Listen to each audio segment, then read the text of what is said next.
Welcome into the Fantasy Football Diagnostics Podcast, where we provide you with your weekly diagnosis of everything fantasy football. Whether it's season-long leagues, dynasty, DFS, or sometimes even IDP, we got you covered all year long.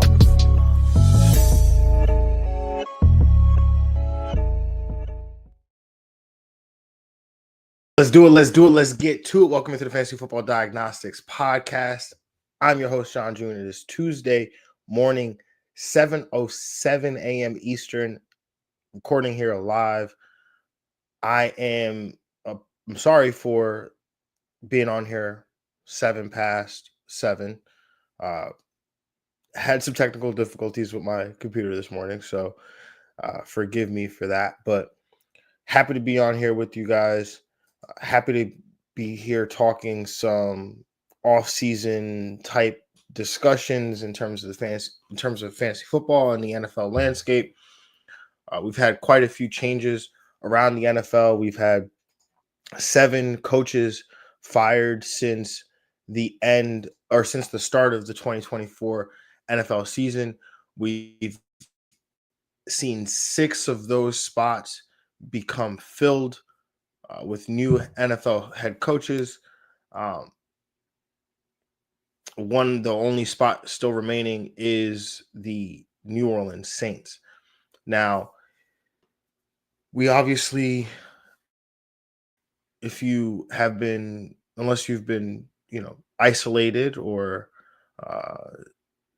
cut off from the world and society and what's happening, then you would know that the Kansas City Chiefs are facing the Philadelphia Eagles in Super Bowl 59. So let's talk about that a little bit real quick before we jump into some of these NFL coaching changes. I'm just going to start off by saying I'm not one of those folks who's like, I absolutely hate the fact that the Chiefs are in the Super Bowl. I'm not. I don't hate the Chiefs. I've never hated the Chiefs. Do I feel like some calls, they get the benefit of the doubt with a lot of some calls? Yeah, I think that happens. I think that happens to a lot of good football teams. I've seen Josh Allen get his share of fair calls, right, when he's playing other teams. We've seen Tom Brady back in the Patriots dynasty get calls. We've seen the Patriots get calls, right? It's just part of the game. It's part of the territory. However, I'm also one to see, I think Patrick Mahomes is the best quarterback that we've seen at least I've seen in my lifetime. And I know you could talk about what Brady's done, 7 Super Bowls, and Mahomes, he'll have to do that before we could even start that conversation. And, it's like a lot of you guys, I'm sure a lot of the listeners, I'm sure you play dynasty football, right? That's like saying that, one of these rookie quarterbacks or one of these rookie running backs, maybe not this year's class, but in years past, is no way better than any of these, established NFL players, because they haven't played in the NFL and I haven't seen them do it yet. And it's like, if you wait to see somebody do something, then from a dynasty perspective, right, you'll always be late, right? You'll never acquire a player at a really good price, because you just gotta wait and see, right? If I traded back in 2021, right? If I offered you Alan Lazard for Jamar Chase, would you tell me yes, because you've never seen Jamar Chase play NFL football before? Probably not. However, when it comes to, and I get it, we're not playing for the same stakes, but it's the same thought process, right? I'm projecting what a player can do based on what I've seen them do. And Patrick Mahomes, from very early on in his career, I saw him make it to back-to-back AFC championship games, win a Super Bowl in just his 3rd season in the NFL, his 2nd as a starter. Had a 50 touchdown season in his 1st season as a starter. So there's just all of these variables, all these things about Mahomes that just early on were indicators that we would be talking about a potential three-peat for him at some point, right? Um, and it's like we're talking about him getting his fourth Super Bowl now. So, to me, it's like,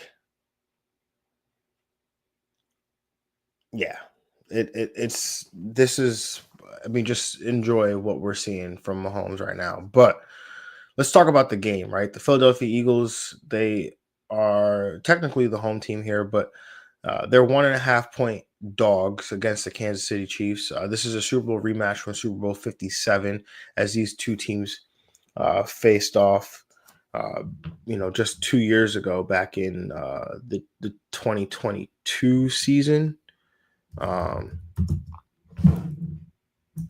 so this time it looks a little bit different. Yeah, it was back in 2022 season. Super Bowl took place 2023, and that was a game that had a score of 38-35, right? Somewhat high scoring game. uh Philadelphia actually led the game 24-14 going into halftime, but then the Chiefs outscored the Eagles 24-11 in that second half there. Jalen Hurts, 300 yards passing, 70 rushing yards, 4 total touchdowns for Hurts. Uh, Patrick Mahomes, only 182 yards, 3 touchdown passes. So it was an interesting game from that perspective. Mahomes low passing yardage, Jalen Hurts high passing yardage. But this is a different Eagles team, I think. Right? They run on the back of Saquon Barkley, who is playing like a madman right now, looking like one of the best players in football. So, um, when you look at how the Chiefs struggled against the Bills with James Cook. At one point, James Cook was averaging 10 yards a carry. I mean, I get it. They're going to be focused on trying to uh, stop Saquon Barkley, probably find a way to force Jalen Hurts to beat them. And Jalen Hurts is probably going to, gives him a couple more weeks to get right. He's dealing with a knee injury, so I'll give him an opportunity to get right. But I do think the Chiefs complete the three-peat. I'm not. I've learned my lesson about betting against Mahomes, right? Um, last year when they showed that he could go on the road and win a playoff game, win 3 playoff games on the road, make it to a Super Bowl and win a Super Bowl after what they looked like in the regular season. I just, I'm not betting against that man anymore. So, uh, I think we see the Patriots. I think we see the Chiefs three-peat here, and we get a fourth Super Bowl for Patrick Mahomes here. Now, let's talk about NFL coaching changes, right? Let's talk about like I said, there was 6 teams that have hired new coaches, seven openings in total since the start of the 2024 season. And I'm not going to talk too much on each one, just kind of give my general thoughts. So we shouldn't be here for too long. But let's start with the Chicago Bears, right? And out is former head coach Matt Eberflus. In is newly hired head coach Ben Johnson. Johnson comes over as the former Detroit Lions offensive coordinator.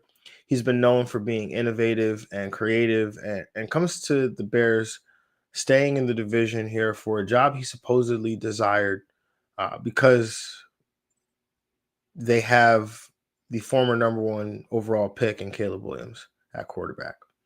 Now, I don't know for certain if Johnson will be a great head coach, but I do think he will be a good influence, um, potential play caller here for Caleb Williams and company. If he decides to call the plays, I think it is promising. When you look at head coaches, right, and you look at the head coaching hires, I think one thing that we should note, we should make it a point to note, is who do they surround themselves with? Who are the assistants that they decide to trust parts of their staff to, right? Uh, because that shows the sign of somebody who understands that they're the head coach, right? And they may, maybe they were a good coordinator in one capacity, but they're not coming to be that coordinator, right? They're coming to be that head coach, and I think that's more important than you know getting an offensive mind, which we'll talk about in a little bit. But um, I think Ben Johnson, I like the staff that he's building. Dennis Allen, the former Saints head coach and defensive coordinator, to come over as his defensive coordinator, which I think is a plus for the Chicago Bears defense, right? They've got talent on that side of the ball. They just haven't always played consistent. And I think Dennis Allen can help uh, lead, cultivate that talent into something fruitful and productive on the defensive side of the football. He brings over Antoine Randall from the Detroit Lions to be his assistant head coach and wide receivers coach, right? Um, Antoine Randall, former player, you saw the way that he was able to coach up Amon-Ra St. Brown, Jameson Williams, some of those pieces in Detroit. And I think he's going to come over and provide some of that same, coaching to the Chicago Bears wide receivers. And I think that's really good for, uh, you know, maybe it's not going to have quite the impact on established players like Keenan Allen and DJ Moore, right? But I think what he could do with Roma Dunze is going to be very good here. And don't hear what I'm not saying, right? He's not saying he won't impact DJ Moore and Keenan Allen at all, right? There's always something that you can learn. There's always something you can get better at. You can always fine tune. He can help them learn the offense, but in just terms of like learning the craft, learning to play the position, I think Roma Dunze has the most to go, right? He has the farthest to go in that department there. So I think Antoine Randall can help him get that. And then he's bringing over Declan Doyle, who had spent two separate stints with Sean Payton, one in New Orleans, one in Denver, most recently as the Denver's tight end coach. He's bringing Declan Doyle to be his offensive coordinator. Um, Also bringing over JT Barrett to be his quarterbacks coach, right, from Detroit. So he's filling his staff with former players, similar to what happened, what he saw Dan Campbell do in Detroit. Obviously, Ben Johnson is not Dan Campbell. I don't think he'll be Dan Campbell. But if he had learned, maybe he picked up on some things about having some of these former players on your staff, being able to relate to the current players on your roster, and being able to really teach, I think is important. So I think offensively, you can expect good things from the Bears and their weapons like DJ Moore, Keenan Allen, Roma Dunze, Caleb Williams. Obviously, we'll see what happens with the running back situation. DeAndre Swift was up and down this year, but I think it would be in the Bears' best interest to add another running back, whether that be in free agency or the draft. So I think that I would expect them to do that before the end of the season or before the start of the season. So, but overall, I do think this was a solid hire. Ben Johnson was widely regarded as one of the top candidates, the top candidate for most teams. So, for the Bears to land him, to pair him with Caleb Williams, their investment in their young quarterback, I think is a smart thing to do here. Moving on to, I'm not going in really any particular order. I think I've started going in an order like really near the end, but just no particular order here. So don't think anything of how I'm ranking these guys or these teams. But the New York Jets, out is Robert Saleh, in is Aaron Glenn, another former Detroit assistant, this time on the defensive side of the football, in former Lions defensive coordinator Aaron Glenn. Glenn was a first-round draft pick of the New York Jets back in 1994, and now comes back to coach his former team. Speaking as someone who identifies as a Jets fan, I absolutely love this hire, honestly. The Jets needed a CEO, they needed a leader of men type of head coach. And I believe that they got that in Glenn, who played in the league for 15 years and was influenced by many different coaches throughout his NFL career, from Bill Parcells, Bill Belichick, Pete Carroll, Herm Edwards, Al Groh, Sean Payton, Vic Fangio, Dom Capers, and the list goes on, right? So, but he's spoken about these influences, mainly Parcells, Groh, Belichick, and Payton. And now the biggest question for Glenn will be who he hires as his offensive coordinator, as this has failed the many defensive minded head coaches that held this title before him. So supposedly his top candidate is Nick Caley, who is currently the pass game coordinator for Sean McVay and the LA Rams. The other, Nick Caley is not a shoe-in though for that position. Nick Caley has options. There's some competition for offensive coordinator positions, as um, Liam Cohen has left a vacancy in Tampa Bay. So the Bucks actually interviewed Caley virtually yesterday. There's also an opening in Houston as well. So there are some possibilities of some openings there, some competition there for Glenn, who honestly, without not knowing who his quarterback is at this time, he stated that they're still going to make a decision on that.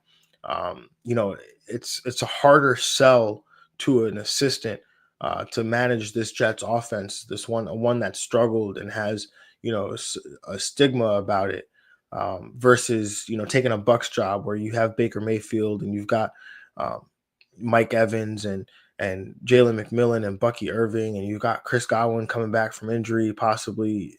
We'll see how that goes, but there's a lot more pieces in Tampa Bay to be excited about offensively. So the other big question for Glenn and company, which I kind of mentioned, is whether Aaron Rodgers will be his quarterback. He and new general manager Darren Muji, they did not allude to leaning one way or the other.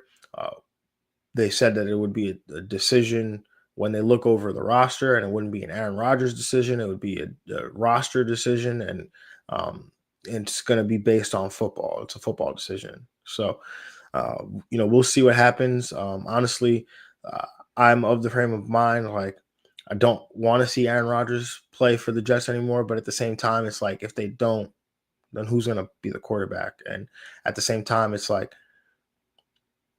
if he doesn't play, there's a cap, there's massive cap hit. If he does play, there's a massive cap hit. So why not play him, right? And I get it. It's a little bit more complicated than that, because you have a new first time head coach who's coming in and he wants to deliver his message. And a lot of times, Aaron Rodgers, he's going to let his opinion be heard regardless of how that makes other people feel. So it's a really a situation that's going to take some managing, right? And I think that's what the Jets lacked the last couple of seasons.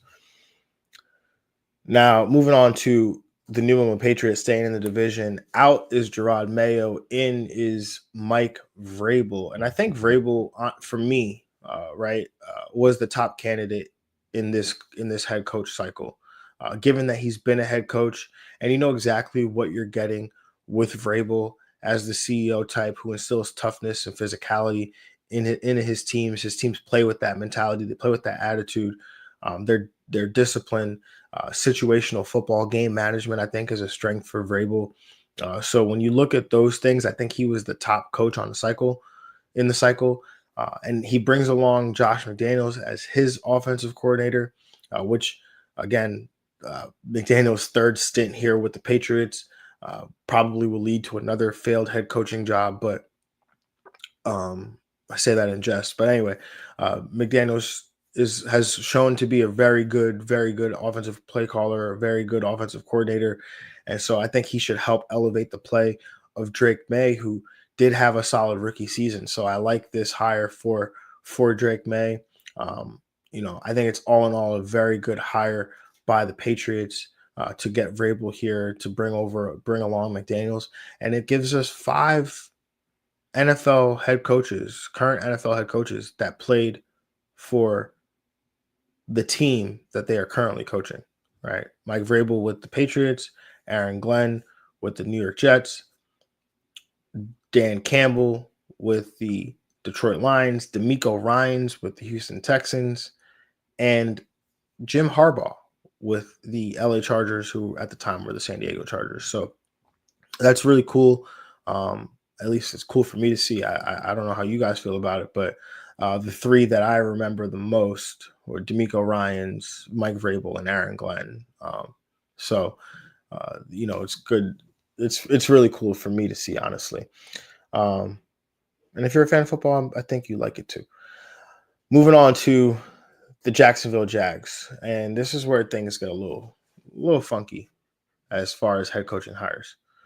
So there was a lot of drama in this hire, but this is ultimately who the Jags landed on in Liam Cohen, right? Out is Doug Peterson, in is Liam Cohen. And I'll be honest, I don't know much about Cohen outside of his resume. He was great with Baker and that Bucs offense this past season. However, there are some things about this hiring process that make me weary of whether Cohen will be a good head coach or not. The Jags landed on him not because he was the best candidate, but because he was viewed as the next best option as a potential offensive-minded head coach behind Ben Johnson. And the way Cohen handled the whole situation, how he dealt with the Bucs, dodging their calls, agreeing to a deal contingent on he wouldn't meet with Jacksonville again, but then dodges the Bucs calls for 2 days so he could then meet with Jacksonville. It was just like it just wasn't a very good situation. And yeah, I get it. It's a business, and I'm never gonna fault somebody for getting their bag, man. Like that. Like I say all the time about players, right? I'm never gonna fault a player for going and get their money, but a player, very rarely do players not tell you the truth about what they're looking for, right? Very rarely do they say, "Yeah, like I want to be here. I want to be here for life," but right? They're always saying, but if somebody offers me life-changing money, I'm gonna go take it, right? Like Josh Jacobs said, hey, the Packers offered more, right? I'm leaving. If it was a penny more, he's like, I'm leaving the Raiders to go to Green Bay, right? Like he wanted the most money. And Cohen very, very easily, right? Like could have said to the Bucks, like, hey, this is a great deal that you're offering me. Um, but I can't because it was contingent on him not taking the Jacksonville deal, right? Said, hey, I need to talk to Jacksonville about some things, right? Let me clear one thing up with them and I'll get back to you, right? Because for Cohen, it was about he did not feel comfortable working with, at the time, general manager Trent Baalke for the Jacksonville Jaguars, which we found out was a very common theme, right? And again, my problem is not just with Cohen, it's with this whole process, right? Jacksonville started the process by saying, hey, we're going to fire Doug Peterson, but we're going to keep Trent Baalke. Then they interview Ben Johnson. Ben Johnson wants no part of them because they still have Trent Baalke. Liam Cohen wants no part of them because they still have Trent Baalke. And now when they realize they can't get these big name candidates that they want because they still have Trent Baalke, owner Shad Khan says, okay, well, I'm going to fire Trent Baalke now. Well, you've already lost out on on the top 3 candidates in this cycle because you didn't want to fire your GM, your general manager. Now, I get it, better late than never. But then you call Liam Cohen and you say, hey, we're going to give you Ben Johnson money, even though it's not Ben Johnson. And I have a problem with that, right? It's like I'm trying to think of an analogy that would relate to most people, but it's like you go in to buy a car, right? And there's this really nice expensive car that you want, right? It has all of the uh all the bells and whistles. It's got, everything that you want, the interior design, sunroof, like all the electronics that you could ask for. And the dealer says this car is this price, right? And you say, "Oh, I got to go home and think about it." You Then you say, "You know what? I'm going to do it." Right? And you go back to the dealership the next day, the car is gone. The car you wanted is gone, right? Somebody else bought it. But you say, "Hey, you know what?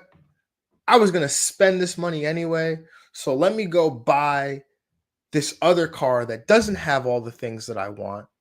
It's maybe the same make and model, maybe the same year, but instead of the leather seats, it's got those not it's got the not quite leather seats, but they're not quite the regular seats. Maybe you don't have the sunroof, um, but you pay the same price for it, right? Because it was like, oh well, I just needed a car, and uh, I couldn't get the car I wanted, but this car was available, and I had the money, so I'm going to spend that money on the car, right? It's just like I have a problem with that, right? Like you couldn't actually have a process, because to you, for the Jacksonville Jaguars, it was more important for them to hire an offensive minded head coach to come and coach up Trevor Lawrence, right? And at the end of the day, right, Liam Cohen's going to walk into a locker room and he's going to have to be the face of an organization, right? He's going to have to lead a football team and a football organization, not just a team. He's going to have to lead a staff. He's going to have to lead players. He's going to have to deal with the media, right? He's going to be the voice that the fans hear, right? When they win or they lose games, right? And he's going to have to expect people to trust him. And how do you expect people to trust you when you showed the people that you were actually in the trenches with, right? The folks in Tampa Bay, you were in the trenches with them, right? And they can't trust you. So look, I could be totally wrong about Cohen, and he could be a great head coach. And but what I believe is football is and will always be a people business above everything, right? You could be the most talented player in the world, right? And 7 times out of 10, if you are not a good teammate, you don't know how to communicate to your coaches and your players and your staff, it doesn't work out. And Cohen's actions made him out to be pretty shady. And this is all without the press conference stuff, right? It was just awkward. It was like Adam Gase vibes, except without the eyes and yeah, stuff, whatever. But Liam Cohen, good luck, brother. Just found out yesterday he played in CAA at University of Massachusetts, UMass.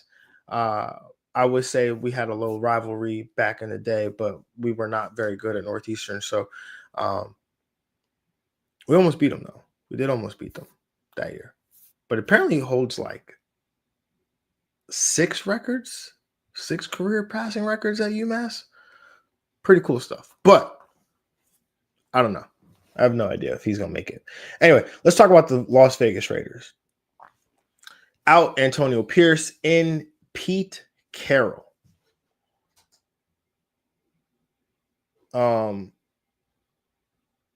This one seemed to come out of left field here. But once it became pretty clear that the Raiders' job wasn't highly sought after, Tom Brady and company had to get a little creative. And I say that creative. But Carroll comes in as a 73-year-old head coach, full of energy. And while I don't believe there's a ton of upside in this hire, I don't think Carroll can help. I do think Carroll can help to lay a foundation for the Raiders, similar to what he was able to do and help build in Seattle. I would expect the Raiders to play hard. There will be a ton of competition at every position. I would expect Carroll does not care if you're a first round pick, undrafted free agent, high price free agent, or a waiver claim. Each position will be up for grabs, and the best players will play. The Raiders have a ton of questions, but I think Carroll can help stabilize them for the time being. And who knows? Maybe we get a reunion with Russell Wilson. Curious to see what Carroll's staff looks like. But back to the competition thing. Um, you know, I don't know how like widespread how folks feel about this hire. I know I have a friend who um, doesn't like this hire and thinks it's very bad. Um, but I think you could do a lot worse than Pete Carroll, because at the end of the day, Pete Carroll is he's a football coach, right? Like I think you're gonna get more out of Pete Carroll than you get out of Liam Cohen, right? Because Pete Carroll he's gonna walk in. The teams take on the personality of their head coaches, right? And look, for all the warts that Pete Carroll has, from game management issues to his the conservativeness with which he likes to run his offense. Um, Again, you'll know that these teams are going to be full of energy. They're going to play hard. They're going to have a puncher's chance into any game that they go into. Um, and he has an eye for talent, and he knows how to develop talent, so specifically on that defensive side of the ball and in the defensive backfield.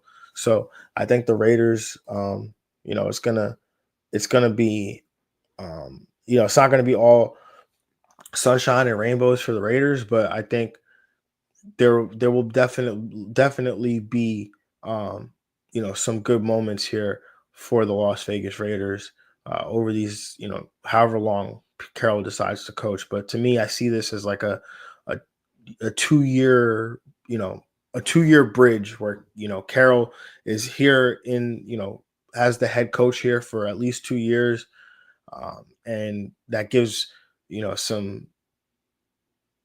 some credibility to the Raiders and help build this staff and help build this roster, and then Brady and company can find a head coach that maybe is young and up and coming, and similar to what Seattle did with Mike McDonald, right? They like kind of pushed Carroll out. They brought in Mike McDonald, and yeah, McDonald didn't make the playoffs in year one, but you could see some of the foundation that Pete Carroll laid down for that Seattle team, and their Mike McDonald and company just need to continue to add to it, right? So that's really what I have there for the Raiders. And then for the Dallas Cowboys, the most uninspiring hire of this year's coaching cycle, right? Out is Mike McCarthy. In is Brian Schottenheimer. The Cowboys promoted their offensive coordinator, Brian Schottenheimer, to be the head coach of their team and their organization. He's been a long-time assistant in the NFL. Many Jet fans know him to be the offensive coordinator of the 2009, 2010 teams that went to back-to-back AFC Championship games, and the source of a lot of frustration for Jet fans during that time. I remember that vividly, being very angry at Brian Schottenheimer almost every single week. His resume is full of being a long-time assistant. Was with the Chargers. His dad, Marty Schottenheimer, was a very good head coach. He was with the Chargers. He was a quarterbacks coach with the Chargers that parlayed that into offensive coordinator position for the Jets. Went on again to then continue to be a quarterbacks coach, pass game coordinator. He's worked around the NFL for quite some time here, so it's definitely. He's paid his dues for sure, right? I don't want to take anything away from the man, but his units have not all the units he's been a part of have none of them have really been like like really they don't inspire a ton of confidence, right? I think the only time you could really say, oh, like yeah, like he I like the work that he did there was when he was the quarterbacks coach for the Chargers, and it was like I think Philip Rivers and Drew Brees at the same time, and it's like, well,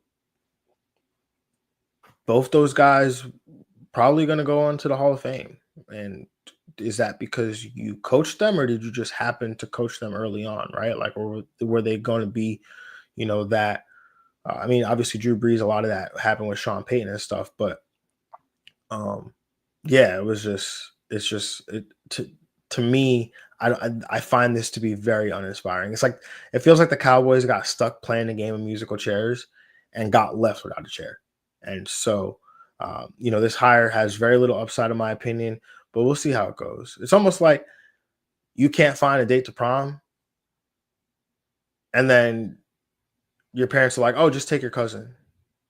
It's like that's the Cowboys taking their cousin to prom, right? Like I don't like hiring, promoting a coordinator from within when you fire a head coach.